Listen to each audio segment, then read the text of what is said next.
Hey guys, welcome back to the channel. I hope you guys are having a fantastic day. Grab your guitars because today we're going to look at 3 jazz songs perfect for people who don't play jazz. Let's get started.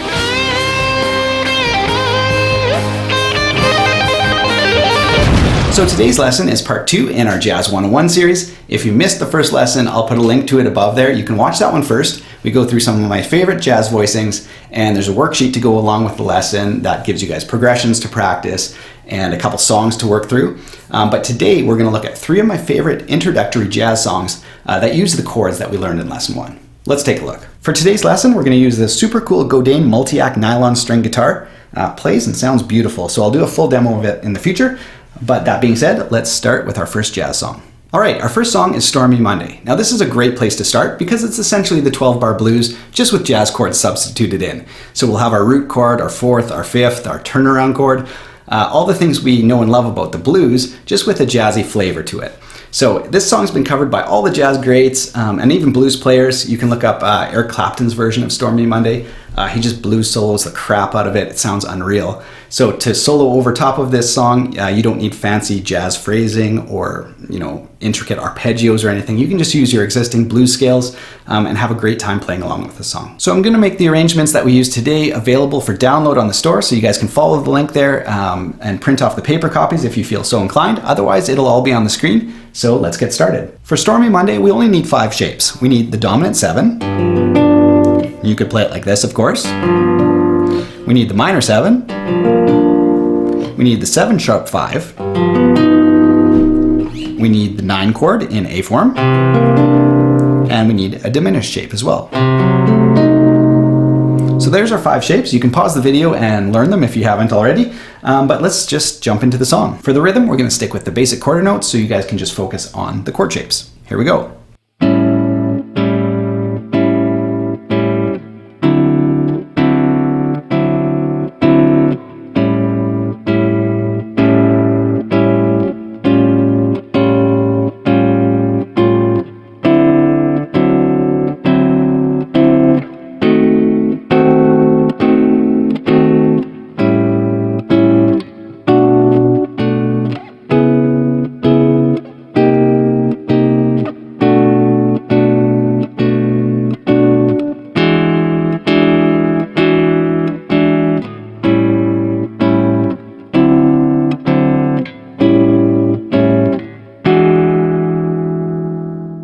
All right, our second song is Blue Bossa. Again, this is a perfect way to start your journey into jazz.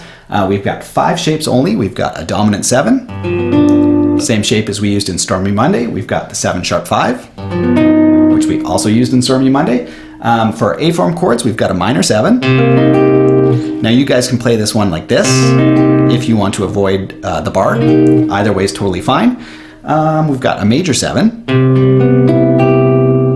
Like that, and we've got the minor 7 flat 5, which is very similar to the diminished shape. Instead of having the double flat 7, you've just got a flat 7. Now the rhythm is essential to this song, but I think for today we're just going to stick with quarter notes again to focus on the shapes. But if you guys wanted to learn the rhythm that I've charted out for you guys, I would encourage you to print it off. That way you can play along with the rhythm, which really adds the proper flair to the song. So here we go. Let's play along with the song.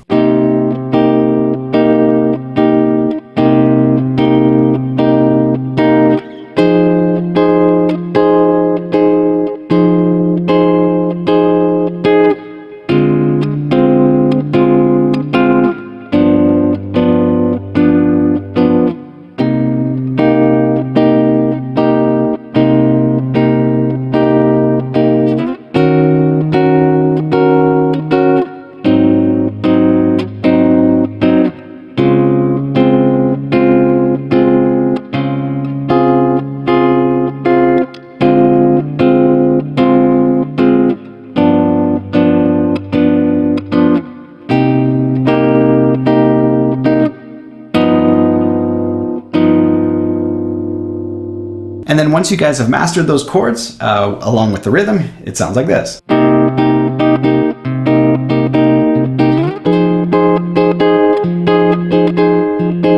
And so on and so forth. All right, now let's look at Blue and Green, another classic jazz song.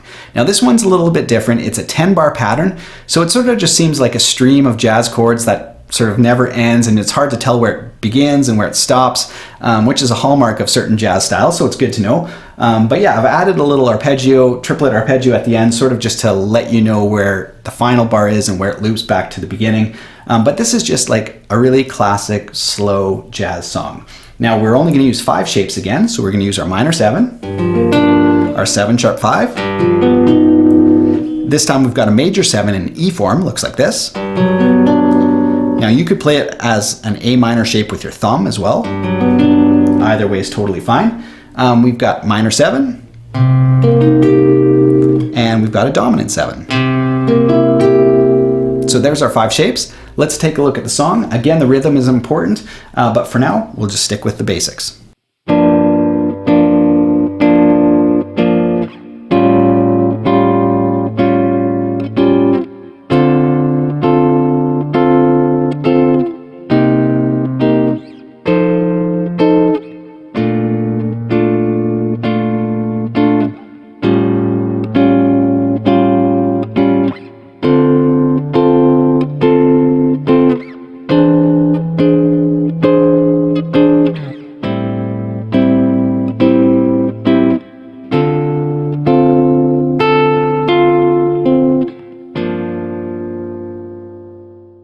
I hope you guys enjoyed playing through these jazz songs. They're super fun to play. They make you more versatile as a player, and if you're ever in the scenario where you quickly need some background music, you don't have to scramble if you have a few of these jazz songs in your back pocket. You can buy my arrangements by heading to the store by clicking right here, and if you want to subscribe, you can click right here, and if you feel like watching a couple more videos, you can check a few out here. Have a great week, you guys. We'll see you next time.